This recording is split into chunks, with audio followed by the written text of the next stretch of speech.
Computer ഉപഭോക്താക്കളിൽ പലരും ഉപയോഗിക്കുന്ന ഒരു കമാൻഡാണ് റൺ കമാൻഡ്.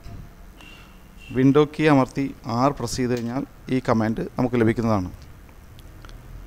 ഇതിൽ നേരിട്ട് നമുക്ക് ടൈപ്പ് ചെയ്ത് പ്രോഗ്രാംസ് റൺ ചെയ്യിക്കാം. ഇപ്പോൾ ഉദാഹരണമായിട്ട് എക്സലാണ് ഓപ്പൺ ചെയ്യണമെങ്കിൽ എക്സൽ എന്ന് ടൈപ്പ് ചെയ്ത് കൊടുത്ത് എൻ്റർ പ്രസ് ചെയ്ത് കഴിഞ്ഞാൽ എക്സൽ സോഫ്റ്റ്വെയർ റണ്ണായി വരുന്നതാണ്. ചില ആളുകൾ ധാരാളമായിട്ട് ഇത് ഉപയോഗിക്കുന്നുണ്ട്. ഇവിടെ ഇത് ഈ ലിസ്റ്റിൽ കാണുന്നില്ല. ഇതിലത് ഉൾപ്പെടുത്താനായിട്ട് ഇവിടെ ഏതെങ്കിലും ഇതിൽ റൈറ്റ് മൗസ് ബട്ടൺ ക്ലിക്ക് ചെയ്ത് പ്രോപ്പർട്ടീസിലേക്ക് പോവാം. ഇതിനുശേഷം കസ്റ്റമൈസിൽ ക്ലിക്ക് ചെയ്യുക. അതിനുശേഷം ഏറ്റവും താഴെ വന്നിട്ട് ഏറ്റവും താഴെ റൺ കമാൻഡ് എന്ന ഓപ്ഷൻ കാണാവുന്നതാണ്. ഇതിൽ ക്ലിക്ക് ചെയ്യാം. ഓക്കെ കൊടുക്കുക. ഓക്കെ കൊടുത്തു കഴിഞ്ഞാൽ പിന്നെ റൺ കമാൻഡ് ഇവിടെ കാണുന്നതാണ്. നമുക്ക് നേരിട്ടിട്ട് അപ്ലൈ ചെയ്യാവുന്നതാണ്.